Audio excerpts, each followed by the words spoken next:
안녕하세요. 생활인의 시계 김생활입니다. 저희 채널을 보시는 분들 중에서 롤렉스 서브마리너의 디자인을 좋아하지만은 시계 하나에 수천만 원을 들일 경제력 여력이나 의지가 없는 분들이 많을 거라고 생각을 합니다. 서브마리너 디자인을 정말 좋아해서 한번 저렴한 예산으로 시도를 해보고자 하신다면 저는 짝퉁을 찾는 것보다 오마주 시계들을 시도해 보시는 걸 추천을 드리고 싶습니다. 오마주 시계는 짝퉁과 비교했을 때 명백한 장점이 있습니다. 다른 회사의 상표권을 침해하는 짝퉁은 존재 자체가 불법이기 때문에 제작이나 유통 과정에 투명성이 없고 제품에 문제가 발생했을 때 책임을 물을 수 있는 사람도 없습니다. 원본이랑 비슷하다는 이유로 스펙이랑 만듦새에 비해서 가격을 올려받는 경향도 있습니다. 정품 시계인 것처럼 위장해서 소비자들을 속이는데 활용되기도 합니다. 어차피 합법적인 시장 바깥에 위치한 제품이기 때문에 품질이 낮아도 시장에서 도태되거나 퇴출되지 않는다는 것도 심각한 짝퉁의 문제입니다. 반면에 오마주 시계는 다른 회사의 상표권을 침해하지 않는 합법적인 제품입니다. 정상적인 비즈니스를 하고 있는 시계 제조사에서 생산되기 때문에 어떻게 제품이 만들어지고 유통되는지가 비교적 투명하게 공개가 되어 있고 다른 정상적인 제품들과 마찬가지로 책임감을 갖고 고객 서비스들을 제공하고 있습니다. 또한 오마주 시계는 원본의 디자인을 활용해서 연구 개발비를 아꼈다는 점을 솔직하게 인정하기 때문에 짝퉁과 달리 스펙이나 만듦새에 비해서 가격을 저렴하게 책정하는 경향이 있습니다. 롤렉스 서브마리너의 오마주는 이제 하나의 장르가 됐다고 할 만큼 정말 오만 시계 브랜드들이 다 하나쯤은 서브마리너 오마주를 만들고 있는데요. 가격대별로 제공하는 품질이나 성능의 범위도 굉장히 다양합니다. 다행히도 요즘은 서브마리너 오마주 시계를 어떤 가격대에서 누가 제일 잘 만드는지 어느 정도 합의가 이루어진 상태인 것 같습니다. 예컨대 10만원 이하에서 10만원 전후까지는 인빅타의 프로다이버, 20만원대에는 티셀, 30만원에서 50만원 사이에서는 포이보스의 PY007을 흔히 추천을 하고요. 100만원 이상에서는 지노의 오션러버를 추천하는 경우가 많습니다. 지노의 시계들 같은 경우에는 오마주 주제의 가격이 100만원 중반까지 올라가는데요. 무시할 수는 없는 게 지노의 오션러버라는 시계는 지노에서 개발한 인하우스 무브먼트까지 들어간 굉장히 진지한 시계입니다. 약간 의견이 갈리는 지점이 50만원에서 100만원 사이에 있는 최고의 서브마리너 오마주 시계가 무엇이냐는 건데요. 독일의 시계회사 스타인하트의 오션원이 최고라고 주장하시는 분들이 있고 이탈리아의 시계회사 스쿠알레의 1545가 최고라고 주장하시는 분들이 있습니다. 저는 오늘 회사의 역사로 보나 서브마리너 디자인에 대한 충실도로 보나 스쿠알레의 1545가 스타인하트보다는 훨씬 낫지 않나라는 의견을 조심스럽게 내보겠습니다. 스타인하트 본사가 됐건 와치캣 같은 스타인하트의 국내 판매처가 됐건 제 의견에 동의하지 않으시면 반박 의견을 보내주시면 언제나 환영입니다. 리뷰용 시계를 보내주시면 더 좋고요. 일단 시계의 만듦새에 대한 이야기는 리뷰를 본격적으로 들어가서 하도록 하고 안타깝게도 스쿠알레의 역사가 그리 잘 알려져 있지 않은 것 같아서 스쿠알레라는 브랜드의 역사를 잠시 소개를 하고 넘어가도록 하겠습니다. 저는 이 부분에서는 스쿠알레가 스타인하트랑 비교가 되는 게 약간 모욕이라고 생각하거든요. 스쿠알레의 기원은 샤를 폰 뷰렌과 엘렌 폰 뷰렌 부부가 스위스의 네샤텔이라는 곳에서 세운 폰 뷰렌이라는 시계 회사입니다. 이 회사의 설립 연도는 자료마다 좀 다릅니다. 1948년이라는 곳도 있고 1950년이라는 곳도 있습니다. 아무튼 간에 폰 뷰렌은 50년대부터 전문적인 다이빙 목적에 사용될 수 있는 다이버 시계 케이스를 만드는 데 특화된 회사였습니다. 엘빈 피케레즈 같은 회사가 슈퍼 컴프레서 케이스를 만들어서 다른 회사에 공급을 했듯이 폰 뷰렌도 높은 방수 성능을 가진 다이버 시계용 케이스를 만들어서 공급하는 역할을 했습니다. 프랑스어로 상어를 의미하는 스쿠알레라는 이름이 상표로 등록되어 사용되기 시작한 건 1959년부터입니다. 이 시기부터 샤를 폰 뷰렌은 자기 회사에서 만든 다이버 시계 케이스에 대한 특허를 스쿠알레의 이름으로 출원하기 시작합니다. 60년대와 70년대 스쿠알레라는 이름을 유명하게 만든 건 500m 방수 성능을 가진 다이버 시계 케이스였습니다. 4시 방향의 용두가 위치해 있는 스쿠알레의 다이버 시계 케이스는 블랑팡이나 호이어, 독사, 진 같은 유명한 브랜드들의 공급이 됐습니다. 스쿠알레는 1970년대에 무려 1000m의 방수 성능을 가진 다이버 시계 케이스를 선보이기도 했는데요. 이 케이스는 호이어의 다이버 시계에 채택이 됐었습니다. 가끔 이 시기에 나온 빈티지 다이버 시계들을 보면 12시 방향에는 유명 회사의 브랜드가 박혀 있고 6시 방향에는 스쿠알레의 로고가 박혀 있는 경우를 볼 수 있는데 이건 짝퉁 같은 게 아니고요. 요즘 컴퓨터들 사람들이 인텔의 CPU를 사용하면은 인텔 인사이드라고 박아두는 것처럼 스쿠알레의 케이스를 사용한 시계들이 6시 방향에 스쿠알레의 로고를 박아두도록 한 겁니다. 스쿠알레는 다른 회사를 위해서 시계 케이스를 만들어주는 역할에 그치지 않고 60년대부터 자체 브랜드 하에서 완성품 시계들을 내놓기도 했습니다. 다이버 시계에 특화된 브랜드이니만큼 스포츠 선수들을 후원하는 마케팅을 많이 했습니다. 마리아 졸리 트릴리안이라는 세계 신기록을 무려 3개나 세운 여성 딥다이빙 선수를 후원하기도 했었고, 릭배송의 영화 그랑블루의 실존 모델이 되었던 프리다이빙계의 전설 자크 마요를 브랜드의 홍보대사로 삼기도 했습니다. 이 다이빙 선수들이 스쿠알레의 다이버 시계를 착용하고 세계 신기록을 세우는 모습을 여러 차례 연출을 하면서 스쿠알레는 다이버 시계 전문 회사로서의 이미지를 더 강하게 각인시킬 수 있었습니다. 하지만 스쿠알레도 쿼츠 혁명을 피해갈 수는 없었습니다. 기계식 시계의 판매 부진으로 80년대부터는 쿼츠 모델에 집중하기 시작하는데, 이 시기에 나온 모델 중에서 잠시 인기를 끌었던 시계가 성룡이 용형 호재라는 영화에서 차고 나왔던 람보라는 시계입니다. 하지만 람보의 한시적인 성공만으로 시장의 변화를 따라가긴 힘들었는지 스쿠알레는 점점 찾아보기 힘든 브랜드가 되어갑니다. 시장에서 사라졌던 스쿠알레는 2010년에 새로운 경영진과 함께 다시 출범을 합니다. 창업자 샤를 폰 뷰렌이 은퇴를 하면서 스쿠알레는 이탈리아 쪽의 판매책이었던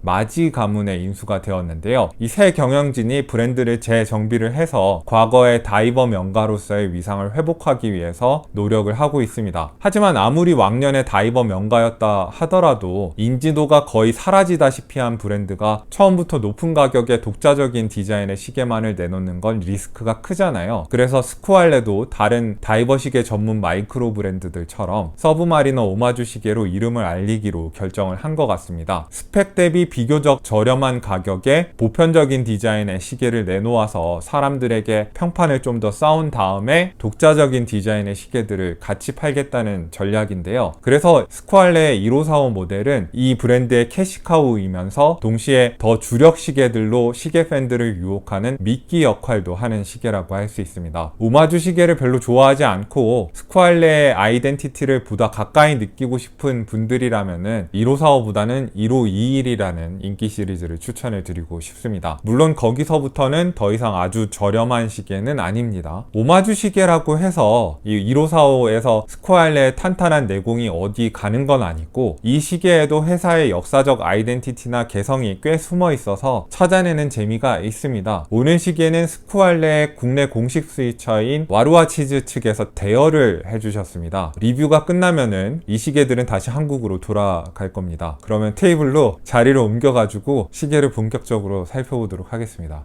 네, 지금 제 앞에는 스쿠알레 1545 시리즈 중에서 맥시 모델이 앞에 나와 있습니다. 와루아치즈 측에서 맥시 모델뿐만 아니라 클래식 모델도 같이 대여를 해주셨는데, 맥시와 클래식의 차이는 이 맥시 모델을 주로 리뷰를 하면서 천천히 설명을 드리도록 하겠습니다. 케이스의 형태나 전체적인 비례 같은 거는 롤렉스 서브마리너의 우월한 비율을 거의 그대로 갖고 온 건데요. 제가 스쿠알레 1545 시리즈를 스타인하이트의 오션원 시리즈보다 우월한 오마주라고 생각하는 이유가, 사실 저는 서브마리너의 아름다움은 그 특유의 비례에 있다고 생각을 하거든요. 그래서 비례를 카피하지 않은 오마주는 롤렉스 서브마리너보다 못하다는 생각은 갖고 있는데, 그래서 저는 롤렉스의 비율을 거의 그대로 가지고 온 스쿠알레가 오션원보다 낫다는 생각을 하고 있습니다. 케이스의 지름은 40mm고요. 러그 투 러그의 길이는 48mm, 두께도 잘 나왔습니다. 200m 다이버 시계지만은 12.1mm로 준수한 두께를 가지고 있는 시계고요. 여러분들이 시계줄을 교체하실 때 보셔야 되는 러그의 너비는 20mm입니다. 현대식 서브마리너처럼 러그가 이렇게 두툼하지 않고 90년대까지 나오던 구형 서브마리너의 비율을 따르고 있는데, 저는 그래서 더 우아하고 제 취향에 맞는다는 생각이 듭니다. 316L 스테인리스 스틸 케이스인데, 정면에는 이렇게 원형으로 돌아가는 브러쉬가 적용이 되어 있고, 메탈 줄에는 위에서 아래로 떨어지는 있는 브러쉬가 고르게 적용이 되어 있습니다. 그리고 케이스 측면에는 반짝반짝 폴리쉬가 깔끔하게 적용이 되어 있습니다. 이렇게 닦아보면은 거울처럼 깨끗하게 마감이 되어 있다는 걸 보실 수 있습니다. 메탈줄도 이렇게 폴리쉬가 되어 있어서 마감을 마쳤습니다. 약간 논란이 있는 게 이 러그 정면의 브러쉬의 마감 상태인데요. 이게 현대적으로 유행하는 굉장히 고운 사틴 브러쉬가 아니라 옛날 빈티지 시계처럼 결이 거친 원형의 브러쉬가 들어갔는데 이거 마감 잘못된 거 아니냐, 좀 신경을 덜 쓴 마감이 아닌가라는 논란이 좀 있습니다. 제가 봤을 때는 이 거친 마감은 빈티지 느낌을 내기 위해서 옛날 구형 서브마리너에 대한 오마주라는 거를 확실하게 하기 위해서 스쿠알레 측에서 고의로 이렇게 거칠게 마감을 한 거라고 저는 생각을 합니다. 메탈줄 부분에 사틴 브러쉬 같은 걸 보면은 이런 브러쉬를 할 줄 몰라가지고 여기다가 적용을 안 한 건 아닌 것 같고, 이 거친 브러쉬는 의도한 거라고 보는 게 맞지 않을까라는 게 제 생각입니다.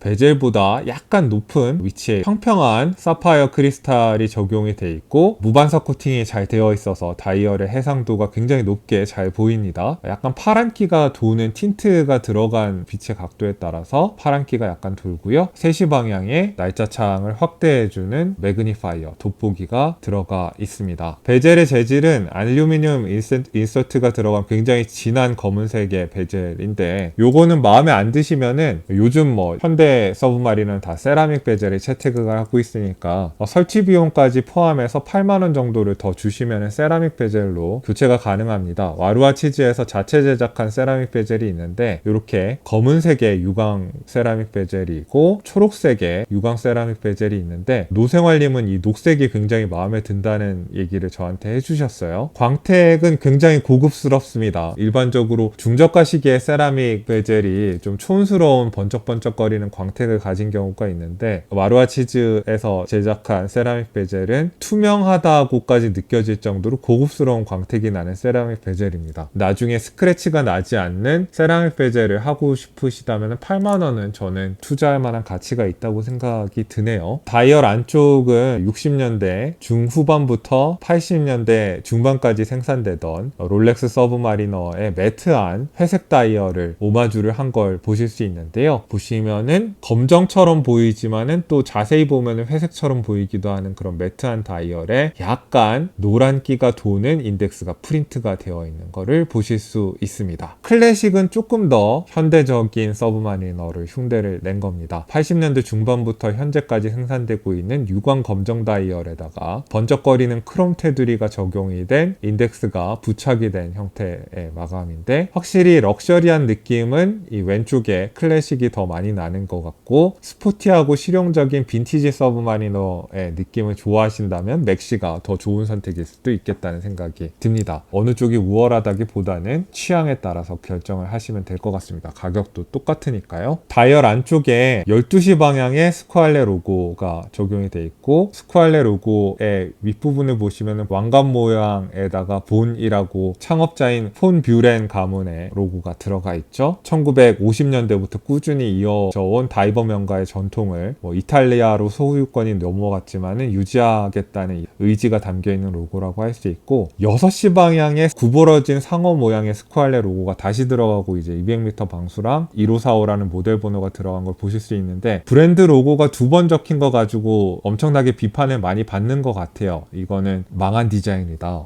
얼마나 브랜드의 자의식이 과잉이면은 그 좁은 시계 다이얼에다가 스쿠알레 로고를 2번이나 넣을 수 있느냐라고 비판을 많이 받았는데, 이거는 스쿠알레의 독특한 역사를 이해하신다면은 이해해줄 만한 면이 있습니다. 옛날에 스쿠알레가 다이버식의 케이스를 제작하던 회사였잖아요. 그래서 스쿠알레가 케이스를 공급한 시계에는 12시 방향의 메인 브랜드의 로고가 들어가고, 예컨대 뭐 블랑팡에서 제작된 시계라고 그러면은 블랑팡 로고가 12시 방향에 들어가고, 케이스는 스쿠알레에서 생산한 거니까 스쿠알레 로고가 6시 방향에 들어갔습니다. 그러니까 이중 브랜딩을 하는 경우가 옛날에 스쿠알레가 전성기던 시절에는 흔했습니다. 이중 브랜드는 사실 똑같은 걸 두 번 적은 게 아니라 서로 다른 정보를 표기를 하고 있는 거죠. 스쿠알레의 시계이고 12시 방향의 로고는 그걸 설명하고 있는 거고 6시 방향의 구부러진 상어 로고는 스쿠알레에서 생산된 케이스다라는 정보를 표현하고 있는 겁니다. 이게 40mm의 케이스잖아요. 요즘 시계치고는 작은 케이스라서 멀리서 보면은 이게 뭐 스쿠알레 로고가 두 번 적혀 있는지 아니면 스마일 표시인지 약간 웃고 있는 것 같잖아요. 이 로고가 보기 싫지 않아요. 6시 방향에 맨 밑에는 스위스 메이드라는 표시가 이렇게 되어 있습니다. 날짜창과 돋보기의 정령 상태는 굉장히 좋고 날짜창을 확대해주는 정도도 아주 이상적이라고 할 수 있겠네요. 베젤은 120클릭에 일반적인 다이버 시계들이 채택하는 베젤이라고 할 수 있는데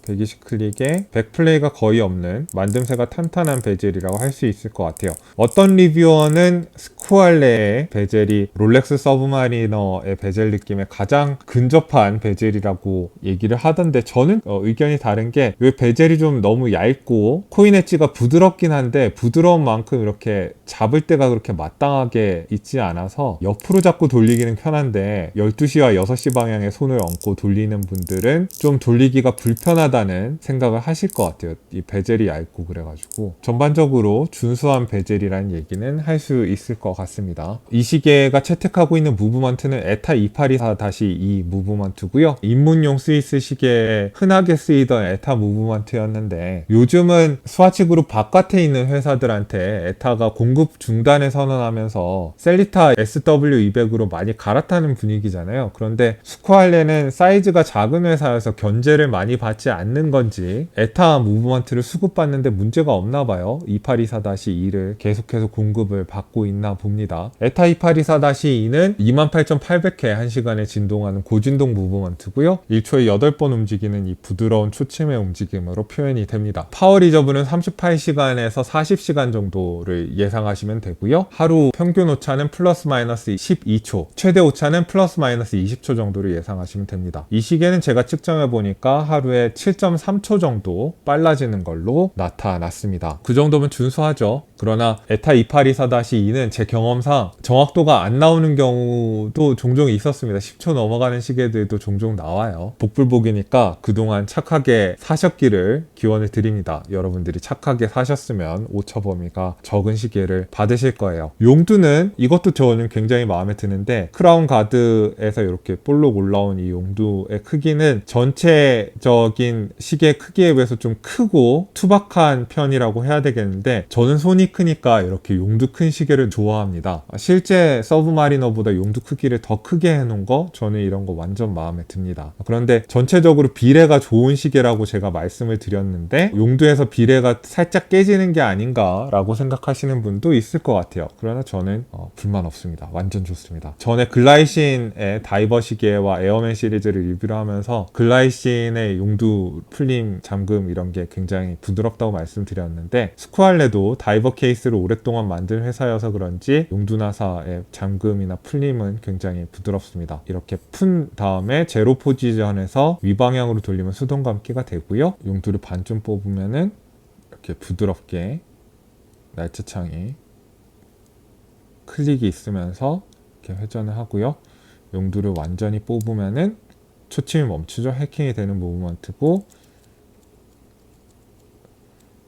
분침의 움직임은 시원시원합니다. 넣으실 때는 약간 누른 힘을 가하면서 미방향으로 돌려주면은 용두가 들어가는데 부드럽게 잘 됩니다. 폴리시 처리된 용두의 스쿠알레 본 로고가 정면에 이렇게 들어가 있죠. 용두는 여러분들이 다이버 시계 케이스로 오랫동안 만든 전문적인 회사에서 기대할 수 있는 그런 움직임을 보여주고 있고 이 시계의 야광은 좀 실망스러운 편에 속합니다. 제가 100만원 이하의 스위스 시계에서 만족스러운 야광을 본 적이 없긴 해요. 그래서 스쿠알레도 이 가격대의 스위스 시계가 가지고 있는 흐리멍덩한 야광입니다. 흥미로운 건 거는 클래식과 맥시의 야광을 같이 이렇게 촬영을 했는데 클래식 시리즈의 야광이 더 밝고 오래가는 거를 확인을 할 수가 있었습니다. 이게 지금 저한테 온 시계만 그런 건지 아니면은 맥시랑 클래식의 본원적인 이런 야광 밝기의 차이가 있는 건지는 잘 모르겠지만은 일단 제가 본 두 모델은 그러했습니다. 이 시계 방수 성능은 200m고요. 다이버 시계 케이스를 전문적으로 만들던 회사니까 이 방수 성능은 절대 저는 의심하지 않을 것 같아요. 케이스백은 디스플레이 케이스백이 아니라 이렇게 뒷면이 닫혀있는 클로즈드 케이스백에 약간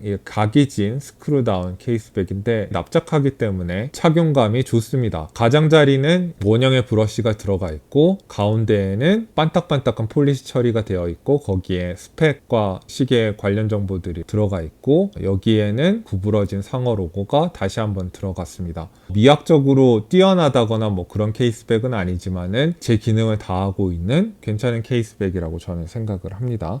요즘 시계줄이 크게 두 가지 경향이 있잖아요. 어떤 거는 굉장히 꽉 짜인 스트랩이고 어떤 거는 흐물흐물해서 착용감이 편한 스트랩이 있는데 스쿠알레의 메탈 브레이슬릿은 흐물흐물하지도 않고 꽉 짜이지도 않고 그 중간에 정확히 맞춘 것 같아요. 착용감도 좋으면서 어느 정도 탄탄하게 꽉 짜인 느낌도 있습니다. 끝부분에 클래스프도 굉장히 단단하고 또 하나 다이버스 익스텐션이 있어서 진짜 다이버 시계로서의 소위 을 다하는 그런 메탈 줄이라고 할 수가 있겠네요. 그리고 마이크로 어저스트먼트도 4개나 이렇게 들어가 있고 거친 부분 없이 마감은 굉장히 잘 돼 있고 그리고 오히려 케이스 부분보다 부드러운 브러쉬가 들어가 있는 좋은 메탈 줄인데 다만 좀 아쉬운 점은 이제 이렇게 닫았을 때 이중 잠금되는 클래스프인데 여기 푸시 버튼 같은 게 없어서 손톱으로 이렇게 올려야 되는데 그게 만약에 오늘 손톱을 정리하셨다 그러면은 쉽게 이렇게 분리가 되지는 않습니다. 그 부분은 아쉬운데 뭐 나머지는 불평할 게 없는 묵직하기도 하고 착용감도 괜찮은 메탈 줄이라고 할 수 있을 것 같아요. 무거운 메탈 줄이 싫다 그러면은 줄질을 하셔도 되는데 이게 전 세계 다이버 시계들 중에서 가장 오랫동안 사람들한테 사랑받은 디자인이다 보니까 어지간한 스트랩에는 다 어울립니다. 와루와 치즈에서 취급하고 있는 시계줄을 몇 개 보내주셨는데 요즘 굉장히 유행하는 스판 재질이 들어가 있는 MM 스트랩인데 이런 데다가 연결을 해보셔도 좋을 것 같고 나토줄 좋아하시는 분들은 안전벨트형의 나토 스트랩도 제공을 해주셨는데 이런 나토 스트랩에 연결을 해보시면 단정한 느낌도 있으면서 또 다른 시계 같은 기분을 낼 수 있는 그런 좋은 아이템이라고 생각이 됩니다. 시계줄 교체하는 아이템도 아루아 치즈에서 팔고 있다고 저한테 하나 보내주셨는데 스프링바 툴로 케이스에 스크래치 많이 내시고 시계줄 긁고 막 이런 사고를 많이 치시는 분들은 긁고 속상해하지 마시고 이렇게 좀 괜찮은 시계줄 교체 툴을 하나 장만하시는 것도 좋을 것 같아요. 시계의 가독성이나 기능성 같은 거는 롤렉스 서브마리너를 그대로 따라한 디자인이잖아요. 서브마리너의 장단점을 그대로 흡수하고 있는 시계이기 때문에 불평할 부분이 저는 없는 것 같아요. 이런 시계를 보면은 저는 왜 롤렉스 서브마리너가 그동안 그렇게 사랑을 오랫동안 받을 수 있었는지 이해를 할 수 있는 것 같습니다. 이게 처음 나왔던 뭐 2010년대 초반에는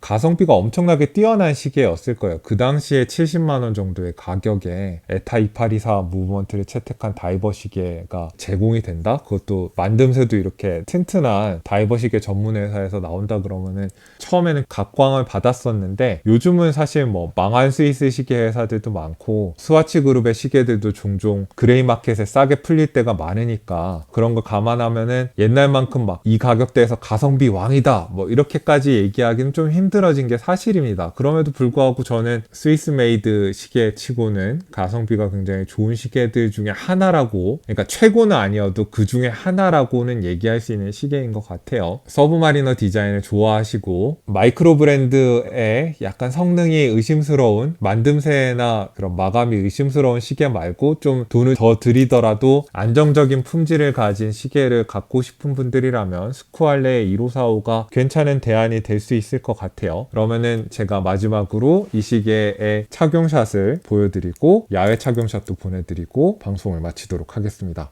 맥시 메탈줄 버전을 7인치 정도 되는 손목에 착용했을 때는 느낌이 이렇습니다. 40mm는 요즘 시계치고는 좀 작은 느낌이죠. 손목 안에 쏙 들어오고요.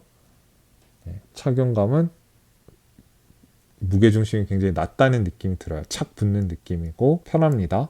네, 요 녹색 세라믹 베젤을 채택한 클래식 모델에 MN 오리지널 스트랩을 연결한 모습은 이렇습니다. 요게 굉장히 착용감이 편해서 요새 유행을 많이 하더라고요. 요거를 한국에서 수입하고 있다니까 군용 시계 느낌이 나는 스트랩을 좋아하시는 분이라면은 한번 와르와 치즈 측에 문의를 해보시는 것도 좋을 것 같습니다. 이 시계 스트랩을 설치하고 분리하는 거는 저한테 문의하시지 마시고 와르와 치즈 측에 문의를 하셨으면 좋겠습니다. 이거 좀 통상적이지 않은 시스템이어서 이거를 설명하는 것도 영상 하나가 필요하겠더라고요. 안전벨트 스타일의 굉장히 고급스러운 검은색 나토줄이 연결이 된 검은색 세라믹 베젤의 클래식 모델도 한번 착용을 해볼게요. 네, 요거는 나토줄의 길이가 그렇게 길지 않아서 시계줄을 이렇게 접거나 할 필요가 없이 이렇게 딱 혓바닥이 여기 케이스 끝부분까지만 딱 오도록 이렇게 되어 있고요.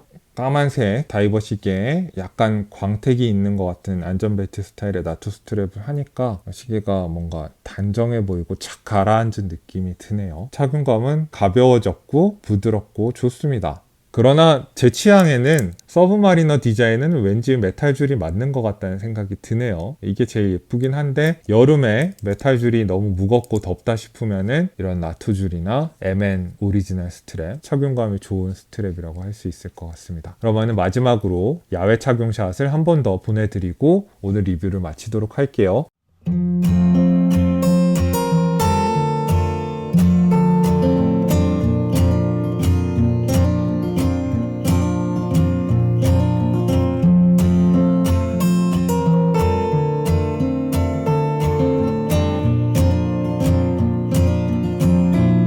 오늘 스쿠알레 리뷰는 어떻게 보셨는지 잘 모르겠습니다. 오늘도 여러분들한테 유용한 정보가 됐기를 바라고요.